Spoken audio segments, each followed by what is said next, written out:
Bonjour, je me présente Pascal Bosseron. J'avais fait il y a quelque temps une vidéo pour dénoncer les défauts et privations de soins de la mère sur mon fils et où j'avais mis en cause deux médecins, à savoir le docteur Vermel Valéry, médecin généraliste et traitant de la mère, et le docteur Laurent Grandpré Jean-Pierre, médecin ORL. Alors j'avais engagé une procédure contre les deux médecins devant le conseil départemental de l'Ordre des médecins de La Réunion. Les dossiers avaient été ensuite transférés en métropole et la chambre disciplinaire d'Île-de-France avait instruit les dossiers en première instance. Deux décisions avaient été rendues en mars 2016 concernant les deux médecins. Le médecin généraliste, à savoir le docteur Vermel Valéry, avait reçu un avertissement pour une attestation qu'elle avait rédigée le 23 avril 2013 en prenant parti, si vous voulez, pour la mère dans le cadre de la procédure de divorce, et le docteur Laurent Grandpré Jean-Pierre avait été blanchi, si vous voulez, de toutes mes accusations. J'avais donc fait appel de ces décisions le 1er avril 2016, et là je viens de recevoir, si vous voulez, d'avoir connaissance des décisions rendues par la Chambre disciplinaire nationale des médecins suite à mon appel, les décisions qui avaient été rendues en mars 2016. Alors, la Chambre disciplinaire nationale de l'Ordre des médecins a donc rendu deux décisions le 24 novembre 2017 concernant les deux médecins. Alors, je précise que je mettrai les décisions rendues le 24 novembre 2017 par la Chambre disciplinaire nationale de l'Ordre des médecins à la fin de cette vidéo. Alors, je rappelle que j'ai fait une vidéo pour expliquer, développer et justifier mes accusations, tant sur la mère que sur les deux médecins que je mets en cause.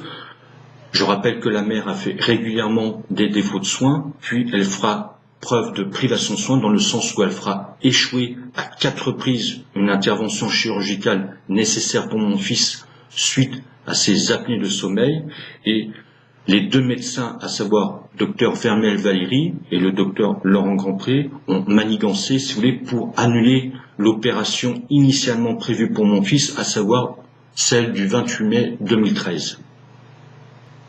Donc je voudrais avant tout rappeler un petit peu les faits. Donc nous étions, moi et la mère, en procédure de divorce. Une garde alternée pour notre fils avait été ordonnée en décembre 2012. J'avais fait appel de cette décision de justice, à savoir la garde alternée.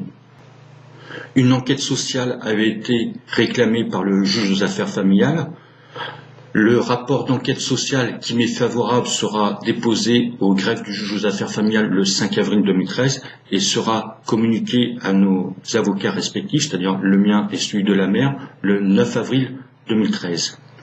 Suite à ce rapport d'enquête sociale qui m'est favorable, toute une collusion s'est constituée autour de l'avocat de la mère, à savoir maître Mathieu Jaurel, et de son médecin traitant, enfin du médecin traitant de la mère, si vous voulez, le docteur Vermel Valéry. Pour contrer le rapport d'enquête sociale, le docteur Vermel Valéry rédigera une attestation le 23 avril 2013 en faveur de la mère, en indiquant entre autres que la mère a le sens des responsabilités et peut pleinement assumer la garde de son enfant. Alors pour contrer également le rapport d'enquête sociale qui m'est favorable, le CMPP Henri Vallon, c'est-à-dire le Centre médico-psychopédagogique, adressera le 30 avril 2013 un signalement pour situation manifeste de danger concernant mon fils, en fait, à mon encontre. Alors je précise que le CMPP Henri Vallon se trouve au 21 rue Almagnan à Sainte-Clotilde, et que dans un second signalement que ces gens-là rédigeront le 30 septembre 2014, celui-ci nous apporte quelques précisions concernant la mise en place du suivi de mon fils par leur équipe, qui m'a été d'ailleurs cachée, et ils indiquent que l'enfant leur a été adressé en février 2013, soit durant les entretiens avec l'enquêtrice sociale, par le psychologue Laurent Fontaine.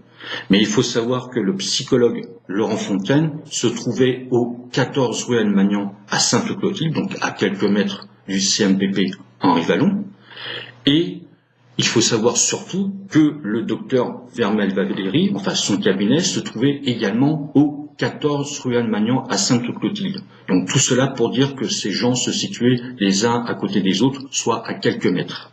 Et il ne fait absolument aucun doute que la véritable instigatrice de ce suivi, si vous voulez, par ces gens du CMPP Henri Vallon est en réalité le docteur Vermel Valéry, à savoir le médecin traitant de la mère.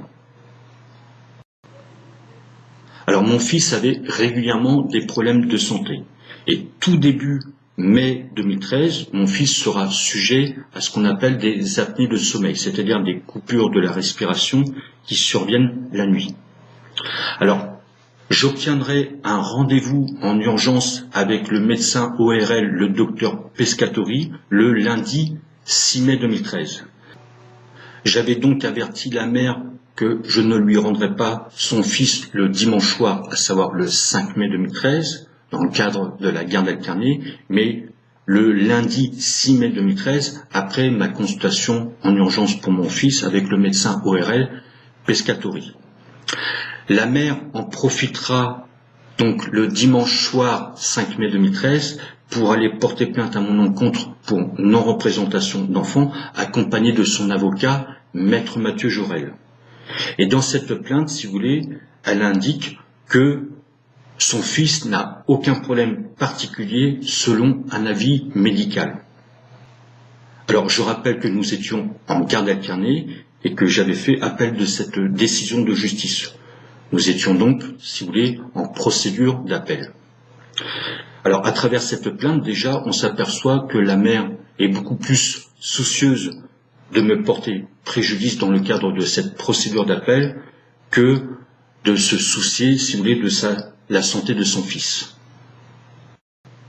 Alors, lors de la consultation en urgence du lundi 6 mai 2013 avec le médecin ORL Pescatori concernant mon fils, celui-ci fera une indication pour une intervention chirurgicale des amygdales et des végétations afin de pallier aux apnées de sommeil de mon fils. Une date d'opération sera programmée au 28 mai 2013 et un rendez-vous sera fixé au 15 mai 2013 avec le docteur Laurent Grandpré Jean-Pierre du même cabinet ORL afin que celui-ci prenne en charge l'opération programmée au 28 mai 2013. Donc ce que l'on constate déjà, c'est que le lundi 6 mai 2013, le médecin ORL Pescatori indique une intervention chirurgicale pour mon fils en raison de ses apnées de sommeil, que la mère, la veille, a porté plainte contre moi, donc le dimanche soir 5 mai 2013, accompagné de son avocat, en indiquant que mon fils n'avait aucun problème particulier selon un avis médical, et je rappelle que une semaine ou 10 jours précédemment, le médecin traitant de la mère, le docteur Vermel Valéry, avait rédigé une attestation le 23 avril 2013 en faveur de la mère, en indiquant que celle-ci avait le sens des responsabilités et pouvait pleinement assumer la garde de l'enfant afin de contrer le rapport d'enquête sociale qui m'est favorable. Alors, le médecin traitant de la mère, à savoir le docteur Vermel Valéry, interviendra derrière mon dos auprès du médecin ORL que je devais voir le 15 mai 2013, à savoir le docteur Laurent Grandpré Jean-Pierre, afin que celui-ci annule l'opération qui était programmée le 28 mai 2013. Donc, lors de la consultation du 15 mai 2013 avec le docteur ORL Laurent Grandpré Jean-Pierre, que je voyais donc pour la première fois, alors je précise que j'avais invité la mère à se joindre à moi à cette consultation, destinée à préparer l'opération du 28 mai 2013 pour notre fils. Bien sûr, elle ne viendra pas. Le docteur Laurent Grandpré Jean-Pierre mettra en avant la procédure de divorce, bâclera la consultation de mon fils en se contentant rapidement de regarder la bouche de celui-ci et de me dire que ses amygdales étaient limites. Donc minimisera ensuite l'état de santé de mon fils afin d'annuler, si vous voulez, l'opération programmée en date du 28 mai 2013 et pour m'endormir, me prescrira une ordonnance afin de vérifier si les apnées de sommeil de mon fils n'étaient pas dues en fait à une allergie d'ordre respiratoire. Alors je partirai très mécontent de son cabinet et je lui ferai savoir, car il faut bien comprendre que j'arrive le 6 mai 2013 voir le docteur Pescatori, il est prescrit une intervention chirurgicale pour mon fils, je reviens le 15 mai 2013 et cette opération est annulée sous prétexte de la procédure de divorce. Alors en discutant avec sa secrétaire, si vous voulez, à la sortie de la consultation donc du 15 mai 2013, j'apprendrai qu'en fait, le docteur Vermel Valéry est intervenu directement auprès de lui. Alors, à la sortie de la consultation du 15 mai 2013 avec le docteur Laurent Grandpré Jean-Pierre, j'irai faire les analyses biologiques pour mon fils pour déterminer s'il existe un problème d'ordre allergique respiratoire. Il n'en sera rien et je déposerai donc un courrier le 21 mai 2013 au secrétariat du docteur Laurent Grandpré Jean-Pierre et à la fois du docteur Pescatori, puisque ces deux médecins travaillaient ensemble dans le même cabinet.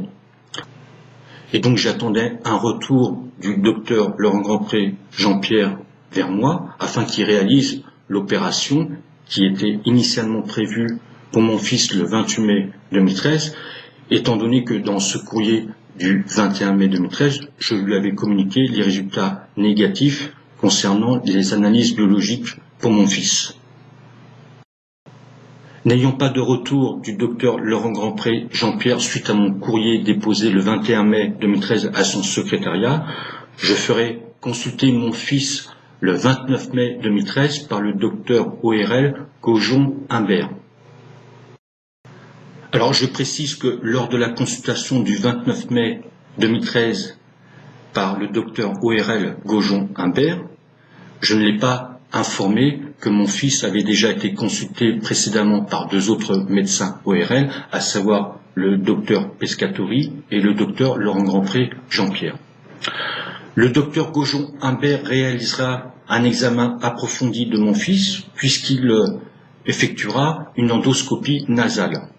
Bref, il fera également une indication chirurgicale pour mon fils, des amygdales et des végétations, afin de pallier à ses apnées de sommeil, tout comme l'avait déjà fait le lundi 6 mai 2013 le docteur Pescatori. Alors, le docteur ORL Gaujon-Humbert a rédigé son compte-rendu de consultation le 29 mai 2013 et je demanderai à ce qu'une copie soit adressée au docteur Vermel Valéry afin qu'elle prenne conscience de l'état de santé de mon fils. Alors suite à cela, le docteur Vermel Valéry prendra là aussi contact avec le docteur Gaujon-Humbert afin que celui-ci se désiste en expliquant que l'opération était déjà programmée avec le docteur Laurent Grandpré Jean-Pierre alors que ce n'était plus le cas de par sa faute. Alors il faut savoir que ce n'est que le 31 mai 2013 que j'apprendrai la seconde immixtion du docteur Vermel Valéry auprès du docteur Gaujon-Humbert et j'irai la voir à son cabinet pour qu'elle cesse ses interventions auprès des médecins ORL et qu'elle laisse opérer mon fils. Alors je laisserai éclater ma colère et elle ira déposer une main courante contre moi, si vous voulez, le 31 mai 2013 au commissariat de police. Alors il faut savoir que une opération sera donc programmée le 10 juin 2013 avec le docteur Gaujon-Humbert. La mère m'invitera, si vous voulez, à me rendre le 3 juin 2013 au cabinet du docteur Gaujon afin de discuter de cette opération du 10 juin 2013. Elle demandera à faire repousser sans raison l'opération du 10 juin au 24 juin 2013. Je ne m'opposerai pas, si vous voulez, à ce report d'opération puisque la mère refusait sinon de signer l'accord de consentement parental qui est nécessaire pour que le médecin puisse opérer notre fils. Alors, curieusement, puisque je le rappelle, nous étions en procédure d'appel de la garde alternée que j'avais engagée, eh bien, la Cour d'appel de Saint-Denis rendra un arrêt le 19 juin 2013, dans le cadre de cette procédure, et m'infligera un droit de visite médiatisé pour voir mon fils et permettra à la mère d'avoir la résidence habituelle de notre enfant. Alors il faut savoir que cet arrêt du 19 juin 2013 est issu de magouilles diverses, puisque déjà la Cour d'appel a rendu une décision substantielle pour l'enfant, tout en constatant l'absence inexpliquée de mes pièces. Et pour être plus clair, la Cour d'appel s'étonne d'avoir une pièce sur les 20 qu'elle était censée avoir, enfin 20 de mes pièces, alors que la partie adverse disposait déjà le 12 juin 2013 de 39 de mes pièces, et notamment les pièces du dossier médical de mon fils qui montraient les défauts de soins de la mère, et notamment les privations de soins, dans le sens où elle avait déjà fait avorter, si vous voulez, l'opération du 28 mai 2013 et notamment l'opération du 10 juin 2013. Alors, bien que disposant entièrement de mon fils suite à l'arrêt du 19 juin 2013, eh bien la mère n'effectuera pas l'opération du 24 juin 2013 qui était programmée pour mon fils avec le docteur Gaujon-Humbert. Et suite à mes relances, elle m'invitera à aller signer le 4 juillet 2013 l'accord de consentement parental pour effectuer l'opération pour mon fils avec le docteur Gaujon-Humbert en date du 8 juillet 2013. Et si vous voulez, après avoir signé cet accord parental en date du 4 juillet 2013, eh bien la mère m'appellera le lendemain pour m'indiquer qu'il n'est pas possible d'effectuer l'opération sous prétexte du médecin anesthésiste et qu'on lui aurait proposé de réaliser l'opération en date du 12 juillet 2013 dans l'après-midi et qu'elle s'y opposait car elle m'indiquait que mon fils aurait eu faim. Bref, j'ai croisé la mère accompagnée de mon fils proche de mon domicile le 6 juillet 2013 et j'ai pris l'enfant avec moi et je me suis rendu à mon domicile. La police viendra le récupérer 1 heure plus tard à mon domicile et je serai donc placé 48 heures en garde à vue et poursuivi pour soustraction d'enfant.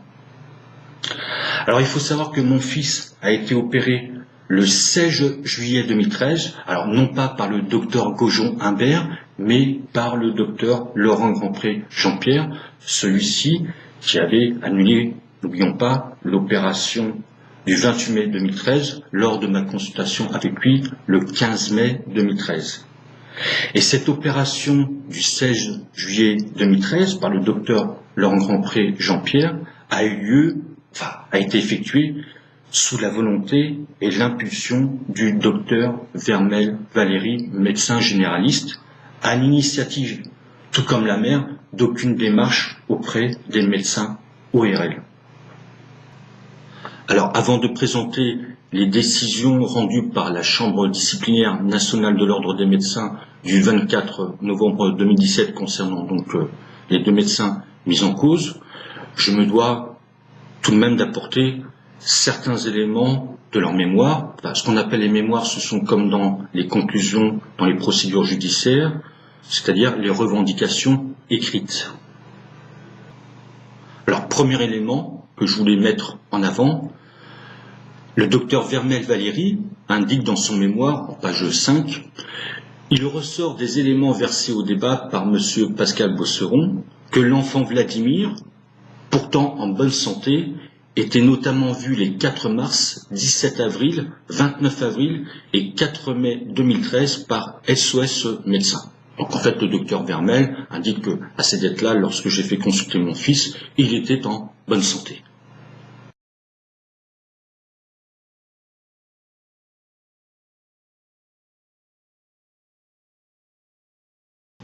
Alors le 4 mars 2013, soit la première date que mentionne le docteur Vermel Valérie, eh bien, mon fils avait une rhinobronchite aiguë. Alors, je ne sais pas, peut-être que pour le docteur Vermel-Valéry, un enfant qui a une rhinobronchite aiguë est un enfant en bonne santé. Je ne sais pas, j'ai du mal à comprendre. Ensuite, concernant les autres dates, mon fils n'a pas été consulté le 17 avril 2013, mais le 20 avril 2013. Il avait également des problèmes de santé. J'ai donc une attestation de consultation ainsi qu'une ordonnance. Alors, il en est de même pour la date du 29 avril 2013. Alors, je venais de récupérer mon fils du domicile de la mère et je l'ai présenté à 1h30 du matin au cabinet SOS Nord parce que mon fils n'allait vraiment pas bien. Il avait énormément de fièvre. Donc, j'ai une attestation de consultation, si vous voulez, et une ordonnance. Concernant le 4 mai 2013, je précise que c'est 2 jours avant ma consultation en urgence avec le médecin ORL Pescatori, du lundi 6 mai 2013, et que le samedi 4 mai 2013, j'ai présenté donc les analyses biologiques de mon fils au docteur Damien Bureau du cabinet SOS Nord, et c'est là où il m'a prescrit également une ordonnance pour faire une radio du CAVOM de mon fils afin de préparer la consultation en urgence du lundi 6 mai 2013.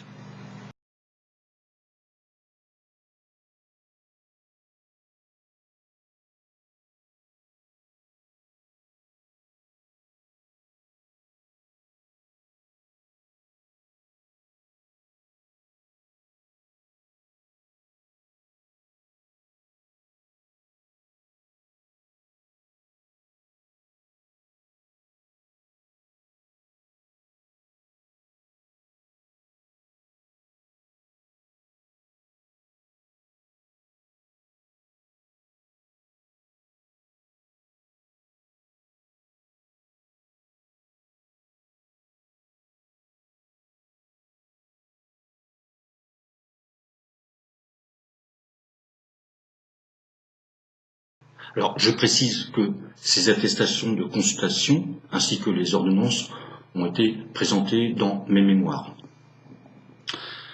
Alors, deuxième point important que je voulais souligner, c'est celui concernant l'immixtion du docteur Vermel-Valéry auprès du docteur Laurent Grandpré, Jean-Pierre, avant la consultation du 15 mai 2013. Alors, dans le mémoire du docteur Vermel-Valéry, elle indique que mon fils a été vu le 6 mai 2013 par le docteur Laurent Grandpré, Jean-Pierre. Bon, déjà, ça c'est une petite erreur de sa part, car mon fils a été vu le 6 mai 2013, non pas par le docteur Laurent Grandpré, Jean-Pierre, mais par le docteur Pescatori. Et ce lundi 6 mai, donc un rendez-vous sera fixé le 15 mai 2013 avec le docteur Laurent Grandpré, Jean-Pierre, afin de préparer l'opération qui avait été programmée le 28 mai 2013. Donc, si vous voulez, le docteur Vermel-Valéry indique également dans son mémoire, voilà, le docteur Valéry Vermel, n'ayant à ce moment-là pas encore été rendu destinataire d'un quelconque compte-rendu de la part du docteur Laurent Grandpré, prenait directement contact avec celui-ci afin d'une part de s'enquérir de la situation au regard de l'urgence de l'intervention notamment, et d'autre part de lui transmettre certaines informations dont elle avait connaissance quant au contexte familial et perturbé de l'enfant. Et si l'on regarde cette fois-ci le mémoire du docteur Laurent Grandpré Jean-Pierre, il indique, lui, que après entretien téléphonique entre le docteur Pescatori et le docteur Vermel le 13 mai 2013.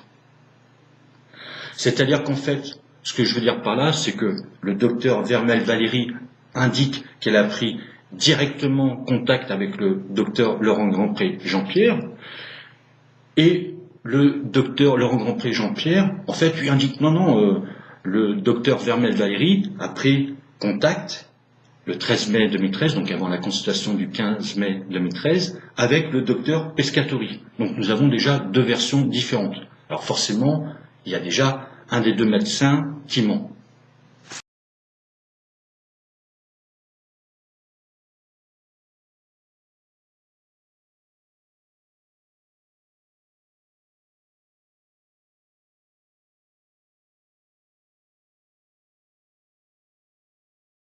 Alors, le médecin qui ment, c'est tout simplement le docteur Laurent Grandpré Jean-Pierre. Et je rappelle que lorsque je suis sorti mécontent de la consultation du 15 mai 2013 pour mon fils avec lui, après avoir discuté avec sa secrétaire, j'ai appris qu'en fait le docteur Vermel Valéry avait pris contact avec lui avant la consultation. Alors, le docteur Laurent Grandpré Jean-Pierre est sans doute un bon médecin, voire un très bon médecin, mais ça n'empêche que c'est également un très bon menteur. Et le docteur Laurent Grandpré Jean-Pierre est déjà dans le mensonge dès le début de son mémoire. Voici ce qu'il indique. Vladimir a d'abord été suivi entre janvier et mai 2013 par mon remplaçant, le docteur Pescatori, pour des rhinopharyngites et gènes respiratoires des voies aériennes supérieures. Alors ceci est totalement faux, et d'ailleurs le docteur Grandpré Jean-Pierre n'a même pas été en mesure d'apporter le moindre justificatif de ces dires. Par contre, dans mon mémoire, j'ai fait l'effort, moi, d'apporter, si vous voulez, des explications par rapport à ces dires, en apportant, si vous voulez, des justificatifs comme quoi le docteur Pescatori avait vu mon fils en janvier 2013 pour une petite otite séreuse, qu'il aura revu mon fils donc en février 2013 pour une visite de contrôle. Et je rappelle que les premiers signes inquiétants de respiration de mon fils, je les avais constatés mi-mars 2013, et qu'en fait, suite à ces problèmes respiratoires, eh bien, le docteur Pescatori verra mon fils en consultation d'urgence le lundi 6 mai 2013.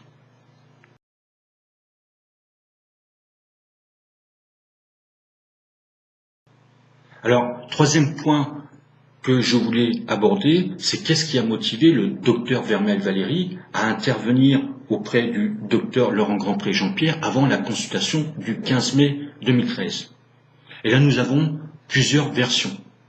Alors, concernant le docteur Vermel Valéry, elle indique dans son mémoire: le docteur Valéry Vermel, n'ayant à ce moment-là pas encore été rendu destinataire d'un quelconque compte-rendu de la part du docteur Laurent Grandpré, prenait directement contact avec celui-ci afin, d'une part, de s'enquérir de la situation au regard de l'urgence de l'intervention notamment, et d'autre part, de lui transmettre certaines informations dont elle avait connaissance quant au contexte familial perturbé de l'enfant.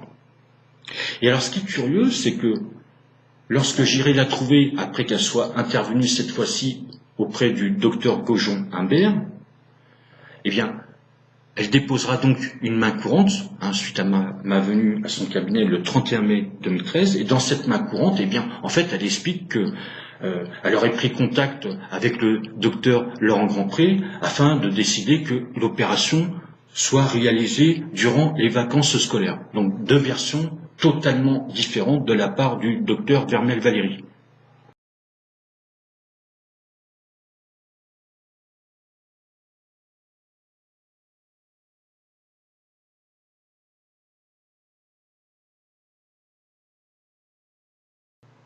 Alors, je voudrais apporter une précision concernant le docteur Vermel Valéry, car il faut bien comprendre que le docteur Vermel Valéry a pris contact, si vous voulez, avec le docteur Laurent Grandpré Jean-Pierre avant la consultation du 15 mai 2013. Mais dans la tête du docteur Vermel Valéry, elle a cru en fait que lorsque mon fils avait été consulté le lundi 6 mai 2013, qu'il avait été consulté par le docteur Laurent Grandpré Jean-Pierre. Elle n'a pas compris qu'en fait mon fils avait été consulté par son remplaçant, à savoir le docteur Pescatori. C'est pour ça qu'elle ne fait jamais mention du médecin Pescatori, avec qui d'ailleurs elle n'a jamais pris contact, mais qu'elle a pris contact, si vous voulez, avec le docteur Laurent Grandpré Jean-Pierre, avant donc la consultation du 15 mai 2013. Et c'est également pour cela que, dans sa main courante, elle parle de deux médecins ORL. Le premier, qui concerne le docteur Laurent Grandpré Jean-Pierre, et ensuite le second, le docteur ORL Gaujon-Humbert. Car dans la tête du docteur Vermel Valéry, mon fils en fait a été vu par deux médecins ORL, le docteur Laurent Grandpré Jean-Pierre et le docteur Gaujon-Humbert.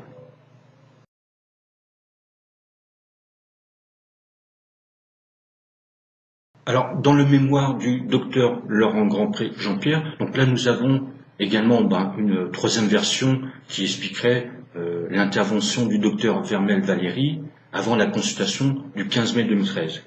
Et dans ces mensonges, si vous voulez, le docteur Laurent Grandpré Jean-Pierre donc explique que docteur Vermel aurait pris contact avec le docteur Pescatori le 13 mai 2013, qu'ils auraient discuté, si vous voulez, des problèmes de respiration de mon fils et qu'une intervention chirurgicale des amygdales et des végétations aurait été donc envisagée. Alors ceci, bien sûr, est totalement faux puisque le docteur Vermel Valéry n'a jamais pris contact déjà avec le docteur Pescatori. Et concernant l'intervention chirurgicale de mon fils, eh bien, celle-ci a été décidée le 6 mai 2013, lorsque j'ai présenté mon fils en consultation d'urgence au docteur Pescatori. Alors, quatrième point que je voudrais aborder, c'est ma mise en cause du docteur Laurent Grandpré Jean-Pierre, lorsque j'indique que celui-ci a bâclé la consultation de mon fils le 15 mai 2013, minimiser l'état de santé de mon fils et mis en avant la procédure de divorce afin d'annuler l'opération qui était programmée au 28 mai 2013.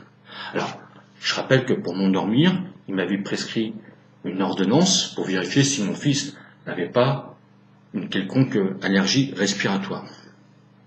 Alors j'avais ensuite, donc, comme je le rappelle, déposé un courrier le 21 mai 2013 à son secrétariat, en lui communiquant donc les résultats négatifs des analyses biologiques de mon fils, et en attendant un retour de sa part. Alors comme je n'avais pas eu de retour, eh bien je suis allé faire consulter mon fils par un troisième ORL, à savoir le docteur Gaujon-Humbert. Et le docteur Gaujon-Humbert a rédigé son compte-rendu le jour même, à savoir le 29 mai 2013.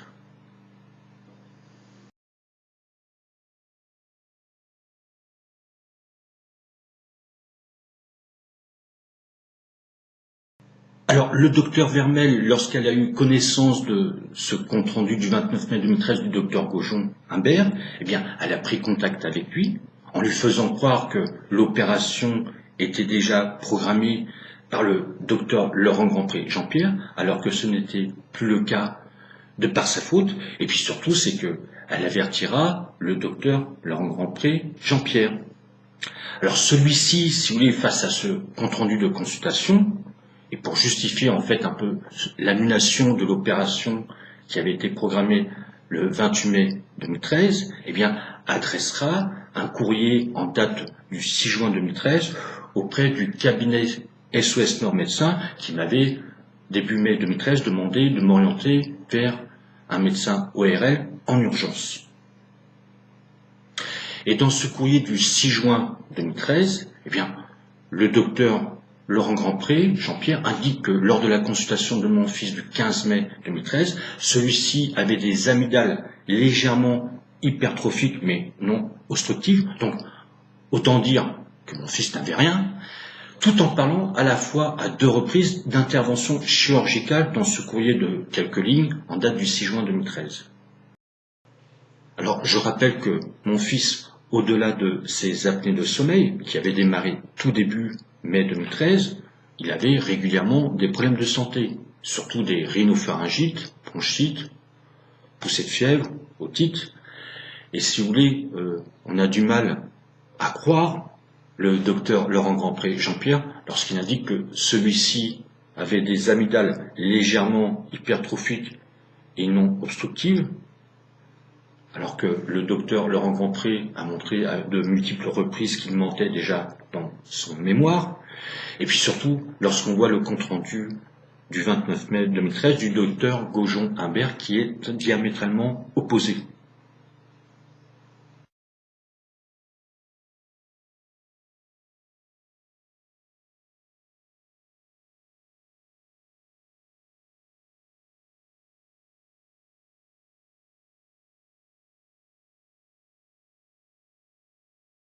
Alors, cinquième point que je vais aborder, c'est celui du critère de l'urgence d'effectuer l'opération, car il en est fait mention aussi bien dans le mémoire du docteur Vermel Valéry que dans le mémoire du docteur Laurent Grandpré Jean-Pierre.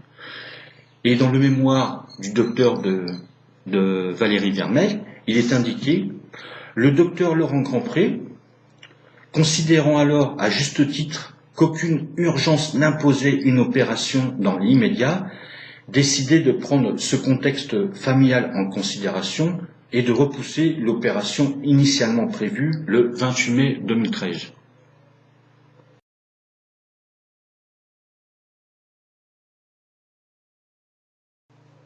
Alors, dans le mémoire du docteur Laurent Grandpré Jean-Pierre, celui-ci indique: à la consultation du 15 mai 2013, M. Beauceron me fait entendre l'enregistrement du sommeil de Vladimir, où je note un ronflement modéré, sans apnée. Il semble très inquiet et décrit des nuits très agitées de Vladimir. L'examen retient des amygdales augmentées de volume, mais non obstructives, une respiration nasale correcte et des tympans normaux. La radio du cavum montrant des végétations non hypertrophiques, je rassure donc M. Beauceron, et compte tenu de la procédure de divorce en cours et de l'absence d'urgence chirurgicale, j'explique à M. Beauceron la possibilité de différer cette intervention. Alors, je ne vais pas relever ici, dans ce paragraphe, tous les mensonges du docteur Laurent Grandpré Jean-Pierre. Bon, à titre d'exemple, s'il m'avait rassuré, je ne serais pas parti mécontent et je n'aurais pas déposé un courrier en date du 21 mai à son secrétariat. Mais bon, je voulais juste montrer, si vous voulez, que le critère d'urgence de l'opération est également mis en avant par le docteur Laurent Grandpré Jean-Pierre.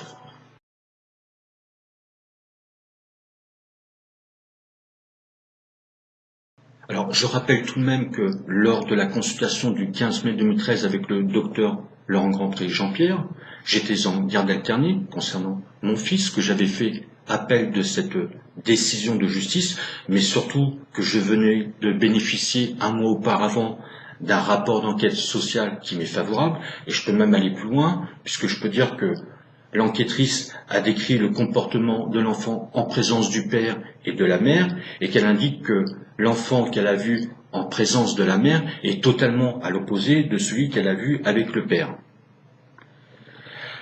Alors, donc, on a déjà du mal à comprendre ce qui permettait d'annuler l'opération du 28 mai 2013 sous prétexte de la procédure de divorce. Et concernant le critère de l'urgence, on se demande comment le docteur Laurent Grandpré a pu la déterminer en se contentant de me parler de la procédure de divorce et de faire ouvrir brièvement la bouche de mon fils. Car pour cela, pour déterminer si vous voulez le critère de l'urgence, il aurait déjà fallu mettre mon fils en observation afin de déterminer ses nombres d'apnées de sommeil par heure. Alors c'est vrai que le docteur Laurent Grandpré, dans ce mémoire, indique que mon fils n'avait pas d'apnée de sommeil. Ce qui est contredit par le compte-rendu du 29 mai 2013 du docteur Gauchon-Humbert. Et si je suis allé voir, moi, en urgence, un médecin ORL le 6 mai 2013, c'est-à-dire le docteur Pestacori, c'était justement par rapport à ces coupures de respiration qui survenaient la nuit concernant mon fils. Alors mon fils a été opéré le 16 juillet 2013 par le docteur Laurent Grandpré Jean-Pierre. Rappelons tout de même que c'était la 5e opération qui était programmée. Et on se dit que là, si le docteur Laurent Grandpré Jean-Pierre a bien voulu opérer mon fils, c'est qu'il devait y avoir urgence.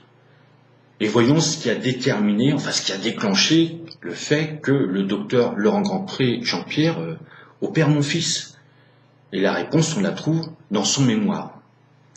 Alors il indique, le 10 juillet 2013, le docteur Vermel me contacte pour me demander de réaliser cette opération, la mère et elle-même préférant que ce soit moi qui opère Vladimir. Une nouvelle consultation est donc faite, cette fois en présence de la mère, et l'intervention est décidée pour le 16 juillet 2013. Enfin, je ne sais pas si vous réalisez les propos scandaleux qui sont notés dans le mémoire du docteur Laurent Grandpré Jean-Pierre. Puisque je rappelle que le docteur Vermel Valéry est médecin généraliste, à l'initiative d'aucune démarche auprès des médecins ORL. Et en fait, on est en train de me dire que, sous prétexte que le docteur Vermel préférait que ce soit le docteur Laurent Grandpré, Jean-Pierre, qui effectue l'opération, eh bien le docteur Laurent Grandpré s'est exécuté. Est-ce cela le critère de l'urgence ?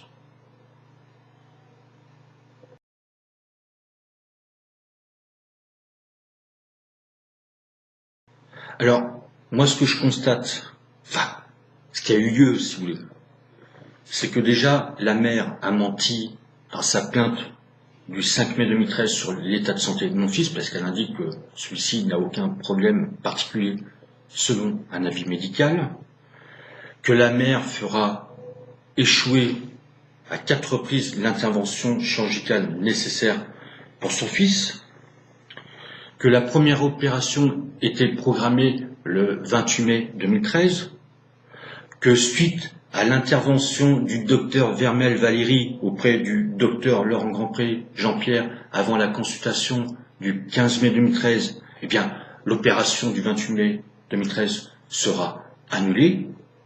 Et puis ce que je constate, c'est que mon fils sera opéré le 16 juillet 2013 sous l'influence et la volonté du docteur Vermel Valérie. Ça, c'est du concret. Et j'ajouterai également que ce qui est clair, c'est que l'opération de mon fils a été annulée sous prétexte de la procédure de divorce, ce qui est là aussi totalement scandaleux. Et ça, c'est acté, si vous voulez, dans le courrier du 6 juin 2013 du docteur Laurent Grandpré Jean-Pierre. Alors le fait que ces 2 médecins manigancent pour annuler l'opération qui était initialement prévue pour mon fils le 28 mai 2013, une intervention chirurgicale indispensable suite à ces apnées de sommeil, cela a eu des conséquences. Alors déjà concernant mon fils, il faut savoir tout de même que les apnées de sommeil touchent le cœur et le cerveau de l'enfant avec une gravité croissante. Et après le 28 mai 2013, eh bien, les apnées de sommeil de mon fils persistaient. Et que celui-ci avait également des problèmes de santé par rapport à cela, par rapport au fait qu'on ne l'ait pas opéré.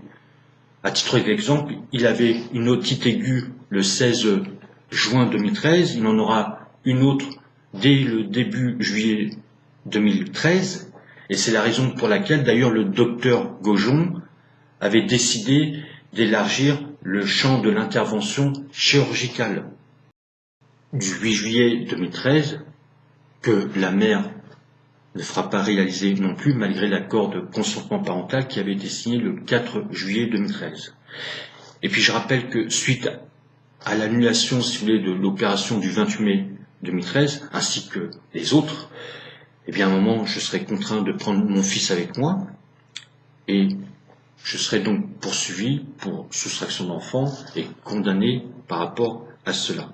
Alors cette condamnation pénale sera subtilement exploitée par la suite dans la procédure de divorce afin de justifier le fait que l'on ne me donne pas la garde de mon fils. Alors il est temps pour moi de présenter les décisions de la Chambre nationale disciplinaire de l'Ordre des médecins qui ont été rendues le 24 novembre 2017 concernant le docteur Vermel Valérie et le docteur Laurent Grandpré Jean-Pierre. Alors je précise tout de même qu'il y avait une audience le 24 octobre 2017 devant la Chambre disciplinaire nationale de l'Ordre des médecins située à Paris concernant les dossiers du docteur Vermel Valérie et du docteur Laurent Grandpré Jean-Pierre. Mais seulement, je n'ai pas pu me rendre à cette audience, ou plutôt, on m'en a empêché. Alors je m'explique. Quelques jours après avoir fait appel des décisions qui avaient été rendues en mars 2016 par la Chambre disciplinaire de l'Ordre des médecins d'Île-de-France, donc j'avais fait appel le 1er avril 2016 de ces décisions de justice auprès de la Chambre disciplinaire nationale de l'Ordre des médecins, eh bien, suite à une conversation que j'ai eue le 9 avril 2016 avec mon fils, qui a été rapporté par l'UDAF, enfin signalé par l'UDAF à la justice, j'ai été condamné le 27 mai 2016 pour violence sur enfant, ou plutôt mineur de moins de 15 ans, et menace de mort sur la mère. Et j'ai été condamné en fait à une contrainte pénale, c'est-à-dire une interdiction de rentrer en contact avec la mère et une obligation de suivi de soins, le tout pour une durée de 2 ans. Et si vous voulez, cette contrainte pénale, cette condamnation du 27 mai 2016 a été curieusement modifiée, ou plutôt qu'on a apporté des options supplémentaires par une ordonnance du 30 juin 2017 et qui m'a été, si vous voulez, signifiée le 12 juillet 2017. Et ces modifications consistent à m'interdire de paraître sur la ville de Saint-Denis, alors pas la ville de Saint-Denis située en France, mais celle qui est située sur l'île de la Réunion, où je réside actuellement, qui se trouve donc à plus de 10 000 km de la France, mais également une interdiction de paraître sur le territoire métropolitain, c'est-à-dire sur la France entière. Donc on voit déjà que la justice, avec une conversation, si vous voulez, que vous avez eue avec votre enfant, est capable de vous condamner suite à cela pour violence sur enfant et menace de mort sur la mère, et en même temps est capable aussi de vous interdire de paraître sur la France. Car n'oublions pas que je suis français, je suis né à Paris et que ma famille, si vous voulez, réside là-bas. Alors j'avais la possibilité de demander une dérogation pour pouvoir me déplacer en France et me présenter à cette audience du 24 octobre 2017. C'est ce que j'ai fait auprès du juge d'application des peines, parce que je lui ai communiqué, si vous voulez, les convocations et également, si vous voulez, mes dates de présence sur la France, avec également une copie de billet d'avion. Mais si vous voulez, le juge d'application des peines, malgré le fait qu'il avait donc en possession, si vous voulez, une copie des convocations du 24 octobre 2017, a refusé que je me présente, si vous voulez, à cette audience. Donc c'est une précision tout de même importante dans le sens où ce que je voulais dire, c'est que je n'ai pas pu m'expliquer, moi, à l'audience du 24 octobre 2017.